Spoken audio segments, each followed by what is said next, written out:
Hey, Mendel. Hey, Adam. I was wondering, you've hiked with me before. Yes, this is true.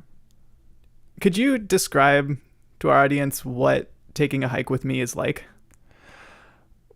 Well, it's about the quality, not the distance covered. There's plants everywhere, and every single one of them needs to be carefully explored and photographed and named. So, I love it. I'm glad. I've learned that for most people, it's an acquired taste. I do much the same whenever there's mushrooms out, so I can't blame you. So maybe we're a little bit biased on this front. Yeah. Yeah. I'm gonna introduce you to somebody, and he has got a story that I think is going to make my habit of stopping every few feet that much worse. Yeah, hi, I'm Dan Gluesenkamp. I'm currently the executive director of the California Native Plant Society. I grew up in California. I escaped the South to the North, and I've been here ever since.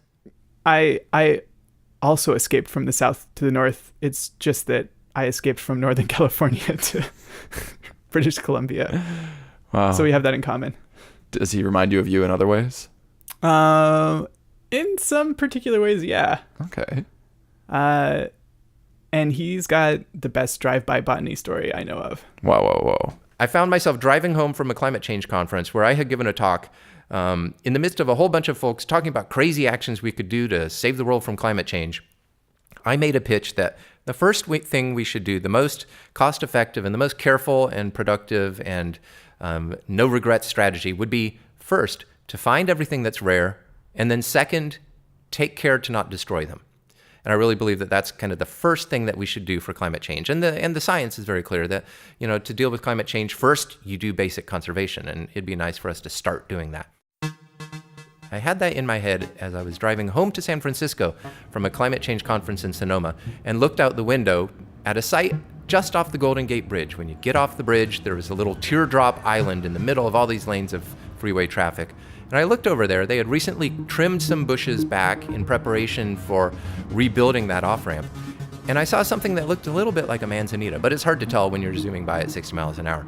And so I kind of made a mental note. And the next time I drove by a week later or so, I really made a point of slowing down as much as I could and leaning over, looking out the window to see if I could get a look at it. But, even on that off-ramp, coming off the Golden Gate Bridge with all these commuters and everything, you can't slow down. There were horns honked. And so I still thought, it looks a little bit like a manzanita. And it piqued my interest a little bit more. The most important part of that is that, this is an interesting site. It's very close to what I knew to be the location of the last remaining individual of the Raven's manzanita. That's a plant sometimes called the Loneliest Plant. It was discovered by the great botanist Peter Raven when he was 13, of course, prowling around the dunes of the Presidio, discovered the last individual of that species. When I saw something that looked like a manzanita growing somewhere near the site of that plant, I thought, well, it's a 1 in a million, but what if? So that third time I drove past the plant, I went all out. I slowed down as much as I could. People honked their horns.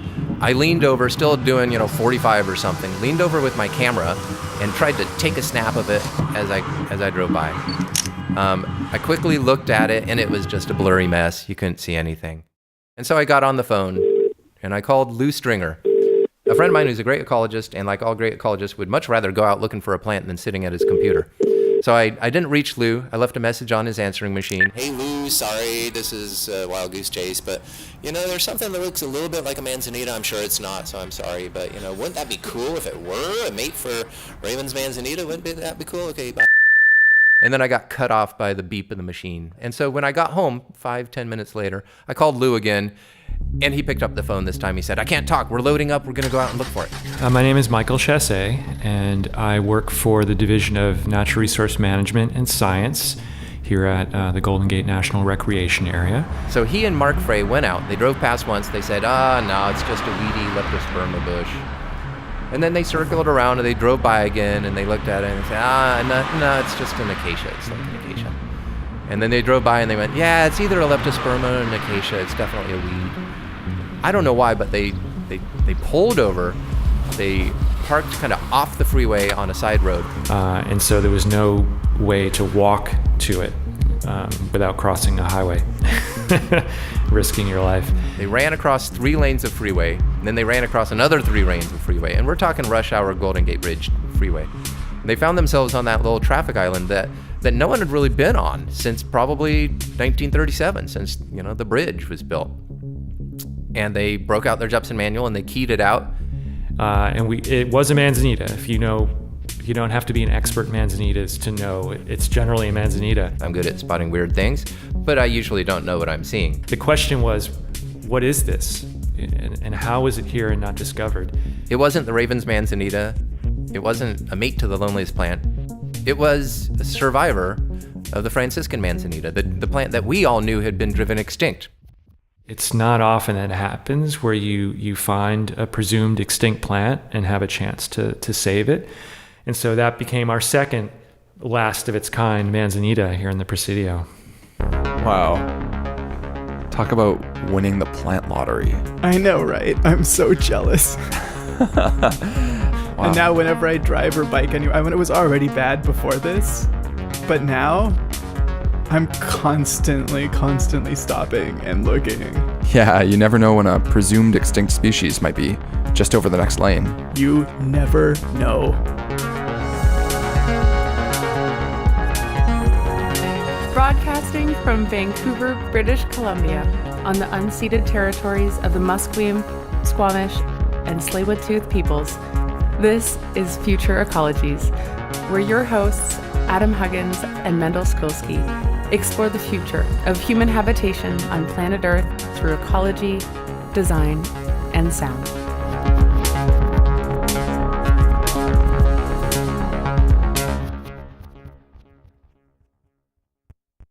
So this tiny piece of land on the tip of a peninsula in one of the densest urban areas in the world, literally the gateway to the west, the Golden Gate, is home to 2 of the rarest plants on Earth. In fact, the 2 rarest plants on Earth. At least as far as we know. Yeah, that we know of.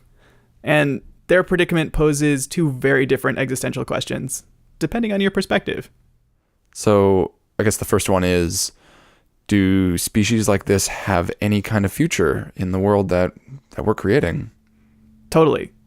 And that's a question that's being asked more and more often, and which was recently posed quite bluntly in a New York Times Magazine story called, "Should some species be allowed to die out?" Woof. Okay, what's the other question? That question goes something like this.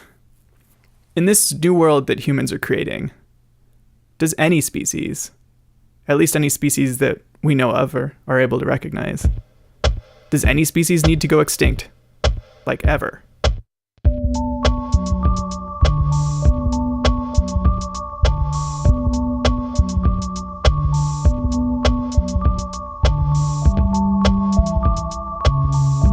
Okay, before we go any further, what is a Manzanita? Refresh my memory. Well, I'm a pretty big fan, and so my description would probably just be like incoherent swooning. So I'm going to defer to Michael. Manzanitas they're evergreen flowering shrubs of various sizes that grow throughout California, and there are also Manzanitas that grow throughout the northern part of the United States and even in Europe and in some places in Mexico. But here in California, we have this amazing diversity of Manzanitas. Manzanitas that are tree-like, Manzanitas that are very low-growing and flat to the ground. They're one of the most beautiful plants that you can have. They have these beautiful stems with bare, smooth red bark. Generally small, simple leaves with these bell-shaped flowers, kind of white or pinkish flowers. Beautiful little pendant flowers that the pollinators love. When those flowers are pollinated, they produce these berries that look like little apples, hence the name Manzanita. Wonderful berries that are gorgeous, that native Californians ate for 1,000 generations and are still eating them today. Probably everyone who goes on a walk past a Manzanita has yanked one off and chewed on it. There are actually over 100 officially recognized taxa, which means species, essentially, or subspecies, of Manzanita in California right now. Whoa. And to put that in perspective, here in BC, we have just 2, which is to say nothing bad about them. They're great. I love them both dearly and would never pick favorites. Sounds like they're your kids. Well, now that you mention it, I do consider myself the happy father of several manzanitas in my garden. Do we know why there are so many more manzanitas in California? Glad you asked. They are one of many plant taxa, many different kinds of plants that found themselves in California during a time of global change. Across North America, across California, you name it. As climate got drier and warmer, as tectonic plates shifted and pushed up mountain ranges and exposed new soil types and created new north-facing hills or south-facing mountains or whatever it might be, and created new rain shadows pushing up a mountain that blocks that coastal rain and creates a dry zone. We saw an emergence of all kinds of different kinds of places in California.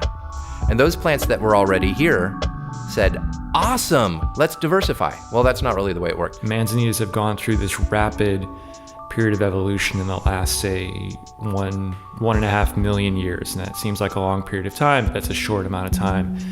And so microclimates play a big factor. Different geologic substrates in areas play a factor. Basically, a plant that will find itself isolated from its brethren and sistren on a unique soil type may find it hard to survive. And if you have a population of manzanitas on one site and the hill gets pushed up, almost all of those manzanitas might die as the conditions change. Everyone will die except for those that don't. And those that don't have the genes that allow them to persist there. And this is kind of the raw material for evolution. And over time, we've seen a diversification of manzanitas. And manzanitas can easily hybridize. So two different manzanitas can cross-pollinate, create a hybrid. Some of those hybrids may not survive, but if others have adaptive strategies to new changing conditions, they may become another manzanita. And so repeat this over and over through time as you have the climate getting warmer, then maybe getting cooler. As climate gets warmer, plants move north from the south. As climate gets colder, plants move south from the north. And you get these waves moving back and forth as you heat up and cool down and heat up and cool down. And each time a wave passes over and then retreats, it leaves some of its flora behind. And so we've had this pumping action that has pumped up the size of our flora. And so you get all of these rapid changes, rapid in geologic time. And you have manzanitas that are hybridizing. And so here in San Francisco, we have a rock type called serpentinite. It's our state rock, actually, for California. And the soil derived from serpentinite is typically really harsh to plants. It's really high in heavy metals. The calcium-magnesium ratio is sort of inverted for what you would want, say, in a garden, right? It's not good for plants usually. But plants have adapted to these very harsh soils and have become new species. They've speciated from a parent species that couldn't adapt to serpentine. And so that is one of the reasons we have these unique manzanitas here, is that they evolved on these essentially serpentine islands. Every part of California has a different manzanita. You have the Vine Hill manzanita. Well, Canocti has the Canocti manzanita. And San Francisco they have the Franciscan Manzanita and the Ravens Manzanita and a couple that probably went extinct. And these two manzanitas in the Presidio of San Francisco, they're serpentinite specialists. Say that 5 times fast. If you've ever been to San Francisco, you know that it's located on a thin, foggy peninsula that juts out towards the ocean. The city is only 7 miles by 7 miles, 49 square miles. Before the city was built, most of this was actually coastal dunes, with the occasional rocky outcrop. And these outcrops were serpentinite, and you can still find them in the city. It seems like these two manzanitas only ever really occurred on these serpentinite outcrops, above the shifting sand dunes. So there probably were never that many to begin with. Probably. It's hard to say, though. The Presidio was settled, as a fort, as a military base back in the 1770s. And of course, land use changed dramatically after that point. There aren't very detailed records of what grew here in 1776. That came a little later. But what we're finding out, both through discovering these manzanitas emerging from seed bank and also the genetic analysis of these plants, is that there was likely much more here than we know. And so manzanita populations may have been pretty common at the time of Spanish arrival, but through land use changes may have been lost pretty quickly through the need for fuel It's documented that even in San Francisco, even shrubs were gathered for firewood because it's not a natural tree landscape. There aren't many tall trees in San Francisco naturally. So it's possible that there were a lot more. But by the turn of the century, there were only an isolated few. And these attracted the attention of some of California's legendary botanists, who we'll hear about after the break. Okay, so the Franciscan Manzanita's story is inextricably intertwined with the stories of some of California's greatest botanists. This Manzanita seems to be at the nexus of all these important historic California plant conservation stories. It was a rare plant for thousands of years. It occurred in just a few spots on planet Earth, all of them in San Francisco. Botanists knew it and loved it. In a typical California fashion, we have a great history of women botanists being botanists at a time when they were not even allowed to be. Lester Roundtree, who succeeded as a botanist for many years because most of the male botanists never met her. Jepson, one of the legendary California botanists, was completely overwhelmed when he met Lester in person, found that she was a woman, and just sputtered that he thought she was a man, and kind of presumably therefore had let her get away with botany for all those years. So she was very active in this plant. Lester Roundtree actually, in one of her books, describes how she went to save a Franciscan Manzanita from one of these cemeteries before it got bulldozed. She crept up in the dead of night in her Packard, backed it up to the gate of the cemetery, snuck in with a shovel and a gunny sack, and dragged it out and loaded it in her trunk. Like a grave robber, she said, "I garnered it ghoulishly in a gunny sack." I'm going where the chilly wind never blows. I'm going where the chilly wind never blows. Alice Eastwood was another fantastic botanist in California who happened to be a woman at a time when botanists were not allowed to be women. She apparently had every stagecoach schedule in California memorized in her work to get out into the hills and dales and collect plants. She was a great botanist, described many species, worked at the California Academy of Sciences. When the great earthquake of 1906 hit and shook her out of bed in her North Beach apartment, she ran all the way to the California Academy of Sciences, ran upstairs into the burning building, and opened up the cabinets, not of her collections, but of the type specimens, and started lowering them down on bed sheets out of the windows of this burning building. And so we still have those. Yes, I'm going if I never come back. Oh, I'm going if I never come And so Alice Eastwood looked at the Manzanitas here in San Francisco.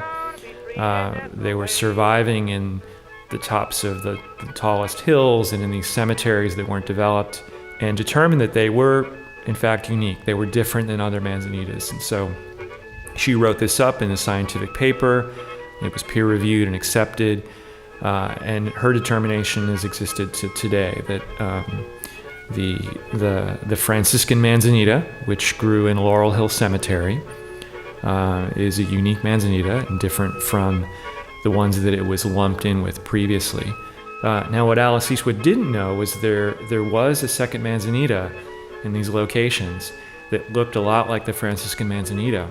It really wasn't until the 60s when genetic analysis became part of plant taxonomy that it was determined that the other Manzanita, the other form of the Franciscan Manzanita, was actually a unique species. It was different, which we now know as the Raven's Manzanita.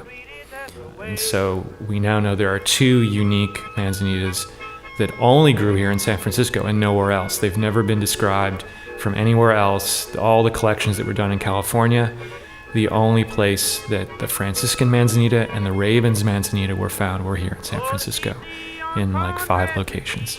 The last of the 1849er cemeteries, these beautiful wild old cemeteries with the tombstones from those first Europeans to lay siege to California. Over the course of the 1930s and 40s, all of these cemeteries were removed, one by one, until only the Laurel Hill Cemetery was left, which really alarmed our merry band of botanists. And so they were terribly upset when they learned that the last of these cemeteries was going to get bulldozed to make room for housing, and that the Franciscan Manzanita and some other rare plants were going to be lost.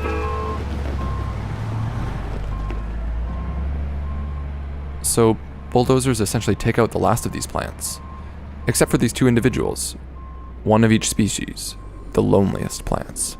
Yeah, and ironically, it might have actually been bulldozers that were responsible for even the existence of this last Franciscan Manzanita.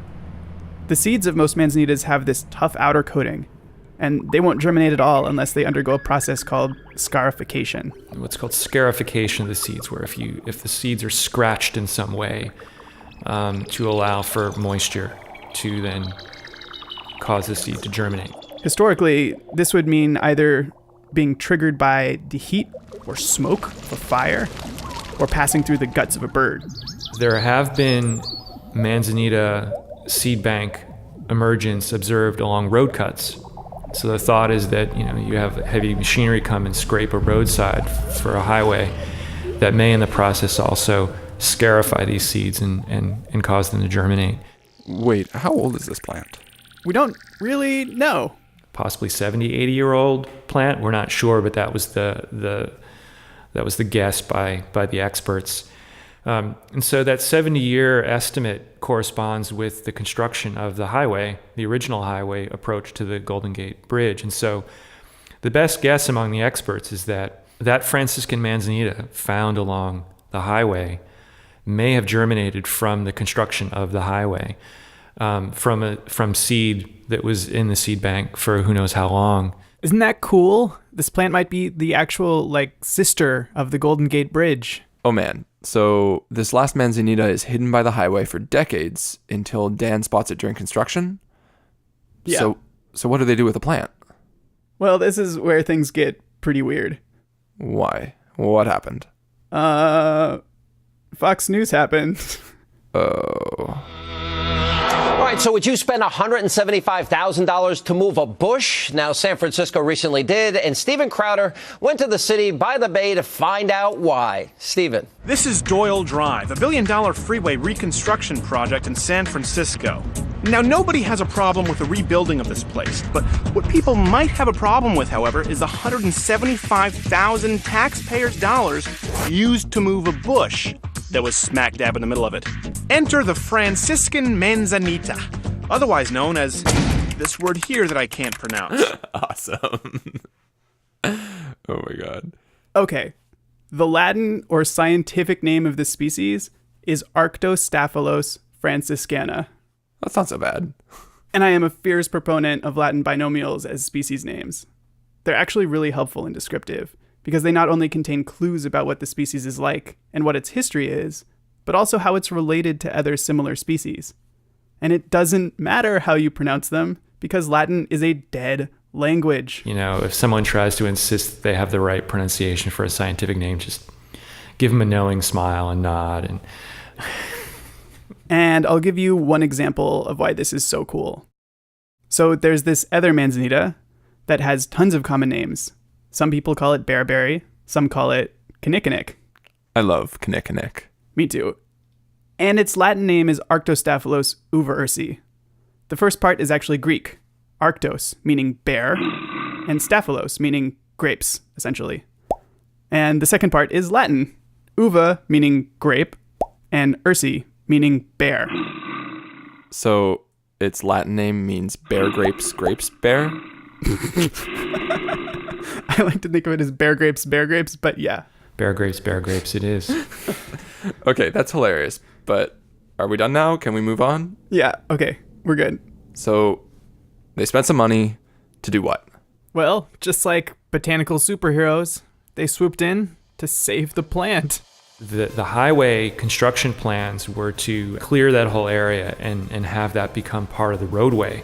So it was right in harm's way in terms of the design of the highway. And so a special process was created to build essentially a raft to lift the plant out of the ground to a new location, which was chosen by the Manzanita experts at San Francisco State. Again, it's in a location that we don't reveal to the public.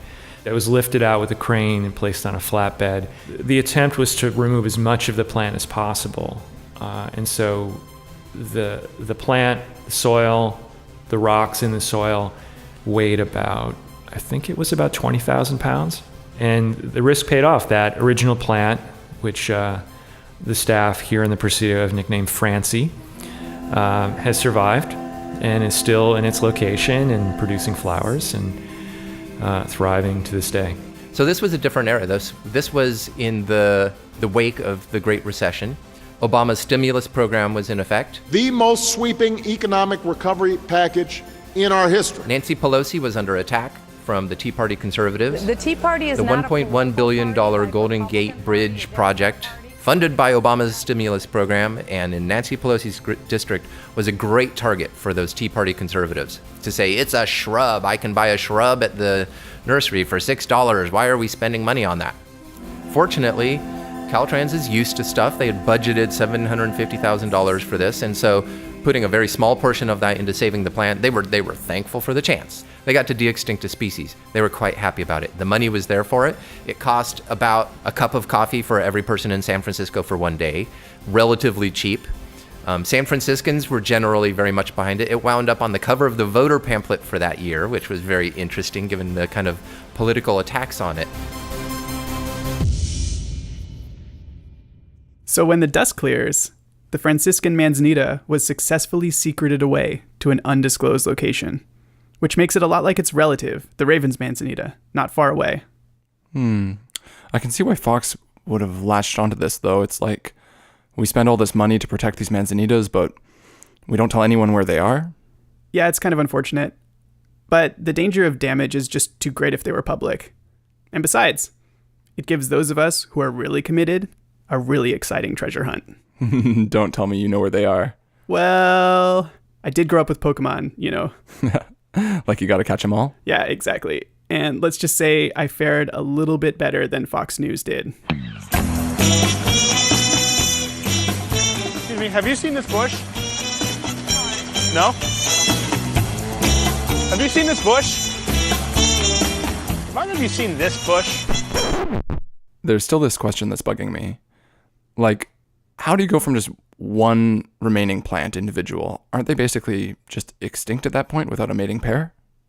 Well, yeah. That's actually where the two manzanitas differ.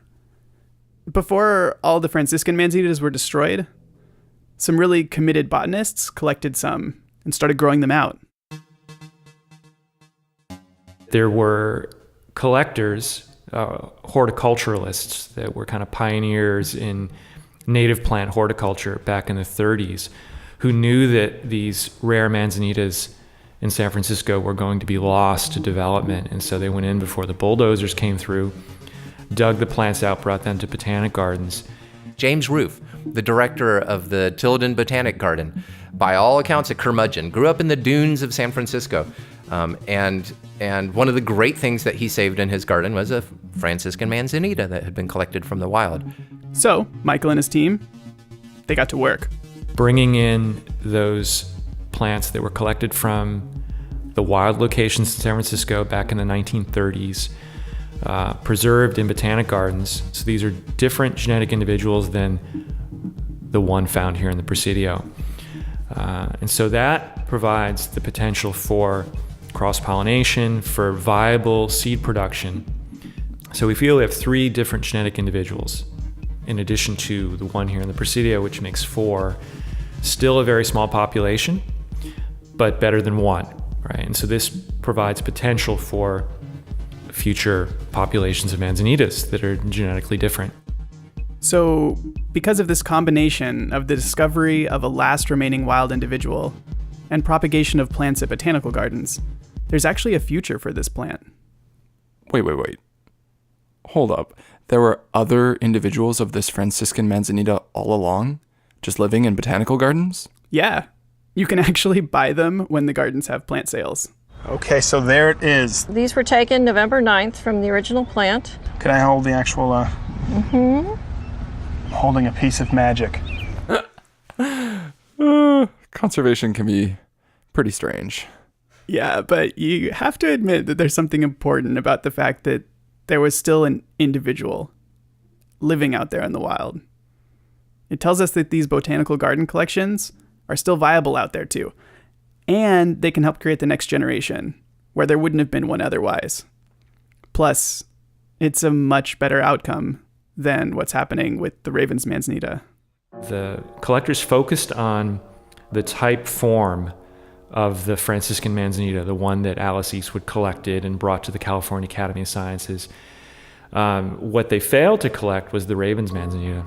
And so we just have the one genetic individual, and all we can do right now is clone that to preserve the one plant to spread the risk. And so we have been collecting branch cuttings, which you can then, you dip it in a rooting hormone, you can grow another plant, you can clone it.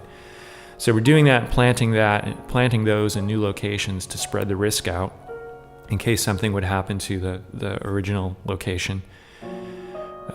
With the hope in the future, with advances in plant propagation, there may be ways to actually produce new genetic individuals of the Raven's Manzanita. The recovery plan for the Raven's Manzanita calls for potentially cross-pollinating with its closest Manzanita relative, and then selecting the offspring that most closely match the Raven's parent. Yeah, that's a bummer. Honestly, it sounds like a lot of work to keep these two species going.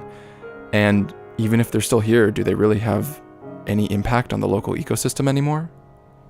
I think what you're referring to would be something called functional extinction, which basically just means that even if there are a few individuals surviving, a species that has been reduced to such a low population no longer plays the ecological roles that it used to. Yeah, like if a person who's an important community member, they get sick, they're not dead, but they can't really be a part of the community the same way they were before. So it feels like a loss. Yeah, exactly. And you're right, they don't perform the same role they used to. They actually have an entirely new role to play. They've catalyzed the restoration of the entire coastal scrub community. More on that after the break.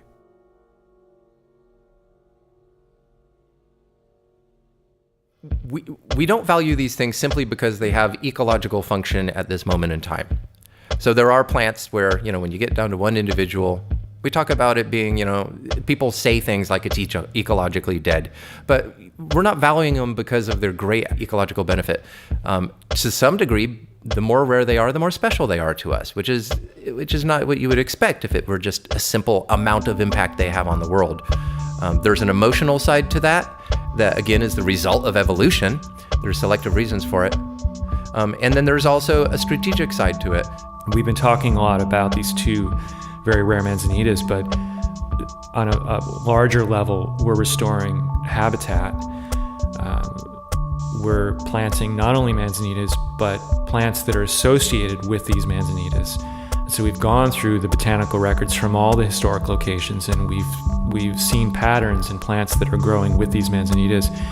Our nursery's also growing those, and so we plant out not only Franciscan and Raven's manzanitas, but we plant out, Areophyllum, we plant out Ceanothus, we plant out all the other plants that grow in that community. So we're really restoring a community with the kind of keystone species being these two rare manzanitas. So, what do you think? That's definitely cool, but I'm still hung up on what I said before. It seems like a lot of work to keep these species alive. It sounds like they're just going to be wholly dependent on us to survive, even in the long term. I kind of have mixed feelings about that. I kind of have mixed feelings about that too. You're definitely not alone in that respect. It's actually part of a larger shift that's happening in scientists' thinking around these kinds of issues and conservation and ecological restoration, about so-called conservation-dependent species.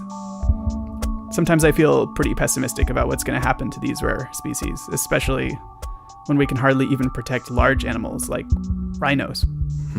Talk about another case of lonely endangered species without mates. Yeah. Fortunately, that's not at all how Dan feels about this.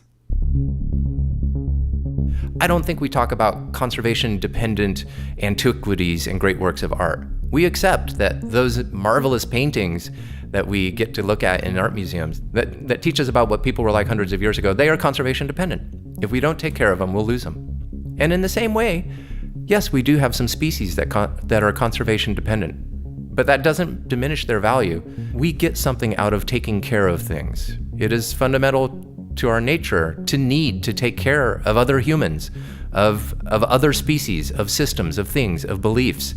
It sustains us. To a certain degree, some of the problems that we have in this world is that people who need to take care, people who need to be working on making things better, don't have that opportunity. And I think that far from conservation-dependent species being a burden, they're a blessing. They're something that we need. It's an opportunity to involve everybody in something that obviously makes the world better, but also helps us individually live in this crazy world and find our own personal meaning. You know, in these fields, people get points for coming up with fancy phrases that are easy to be repeated, and conservation-dependent species is the current phrase of the day. That a few people are getting a little bit of media attention by talking about the question of whether we need to take care of conservation-dependent species. I absolutely reject anyone who's saying that we need to give up on trying to save species. Anyone who says that we need to give up on trying to save species because it's been a failure just doesn't know the facts. The data are clear that we've been incredibly successful, even though we haven't invested in it. Those folks who are really working in it, they may bemoan how expensive it is. They may bemoan that there isn't enough money allocated to save this bird or that plant, but none of them are saying that we shouldn't try. First, we have to try before we give up. I think that with a small investment, an investment that really yields all kinds of special dividends, we can save everything. And we can actually have a period here, not of great extinction, but of reduced extinction. That we can actually lower the extinction rate beyond the natural background rate.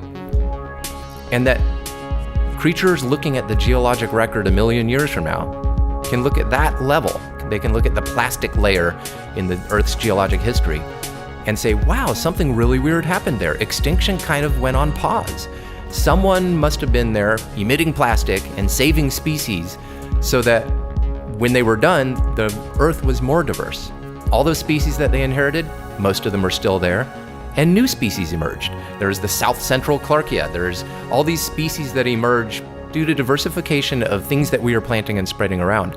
Over geologic time, they will become part of their natural communities. They will diversify. They will pick up predators and pathogens and herbivores, and they will become part of their natural communities. And climate will change, and there will be different selective pressures, and these different populations will diverge. And the fancy word for that is evolution. And there's a near certainty that if we don't Venus the place, if Earth is left living when we're done, that our legacy will be one of diversification.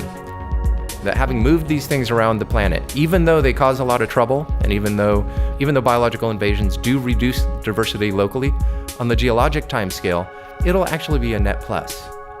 Our job is to make sure that it's a big plus, that we move new flowers into our garden and we don't lose the old ones, that we save those special things from the past so that they get to persist alongside the new things, and that we expand the diversity of planet Earth. And we absolutely can.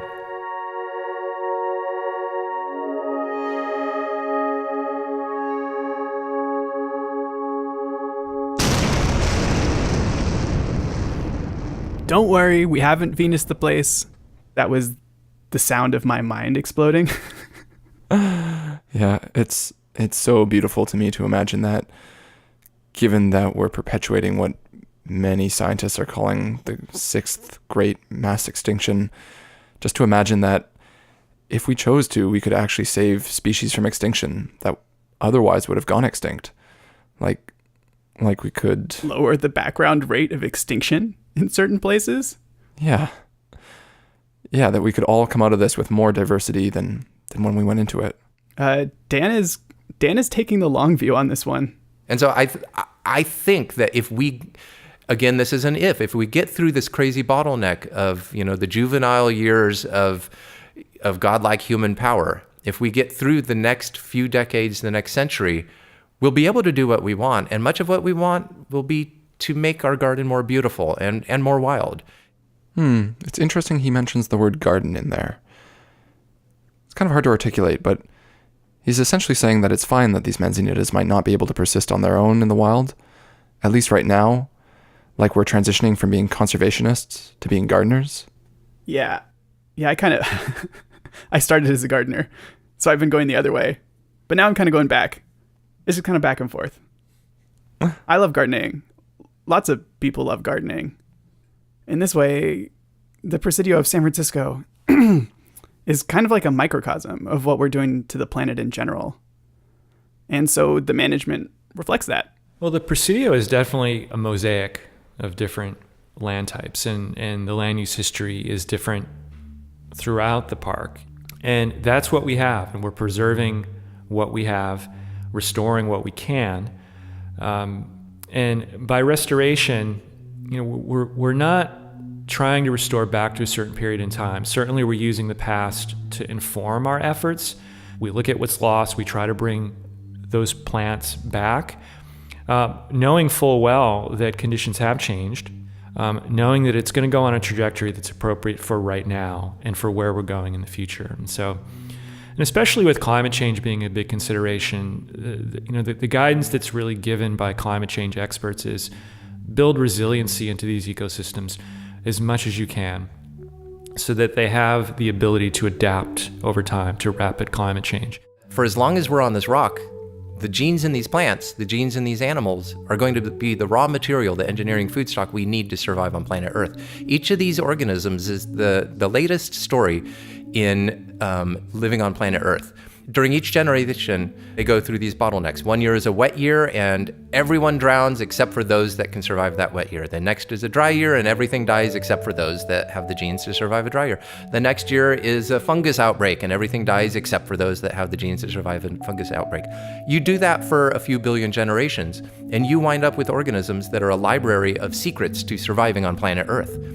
These organisms are books that we are just learning how to read. We're only just deciphering the alphabet.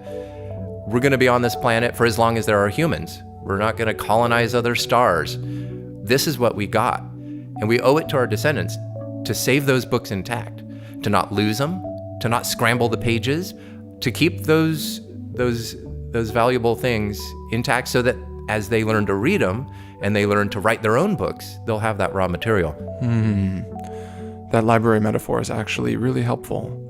Like if the Great Library of Alexandria is burning, every single last book that we could save could be so valuable in the future, even if it is missing a few pages.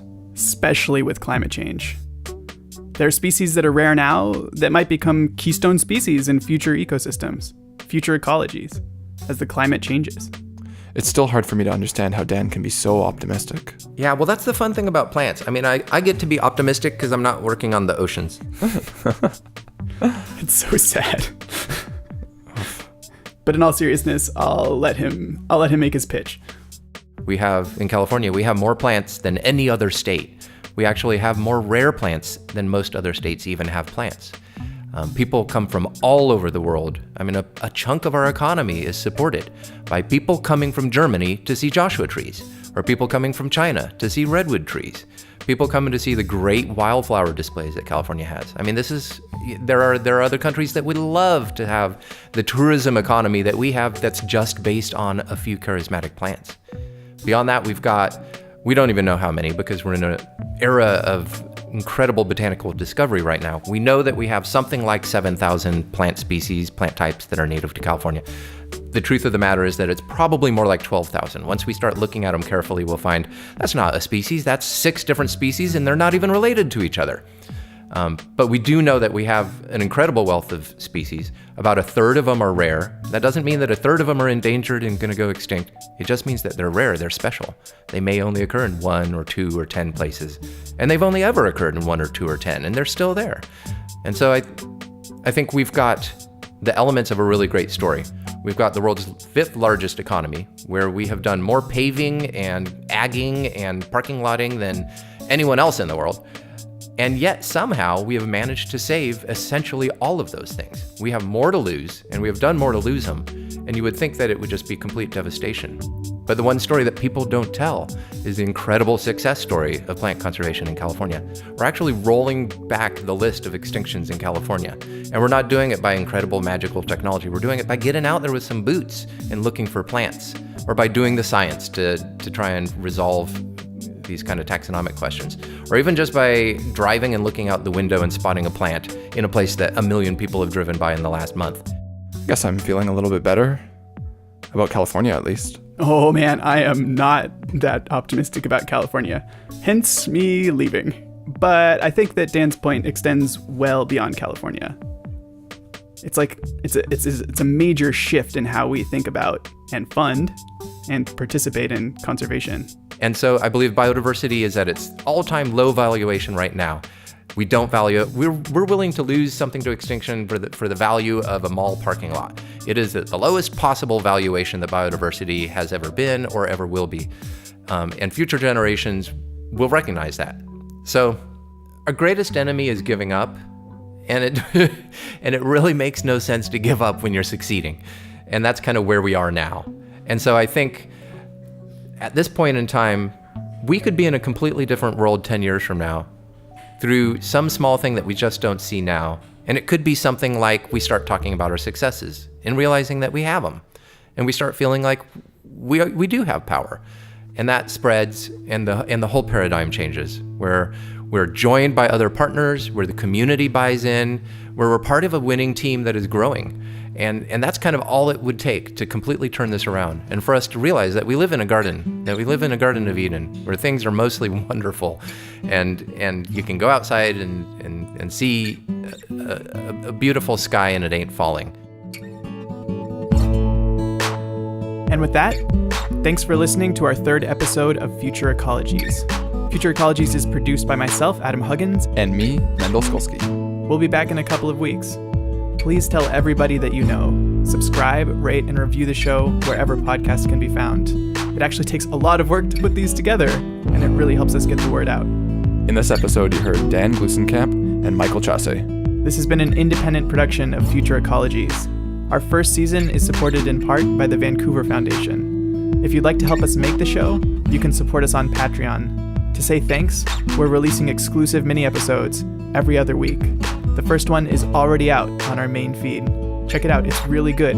To get access to the rest, head over to patreon.com/futureecologies. You can also follow us on Facebook, Instagram, and iNaturalist.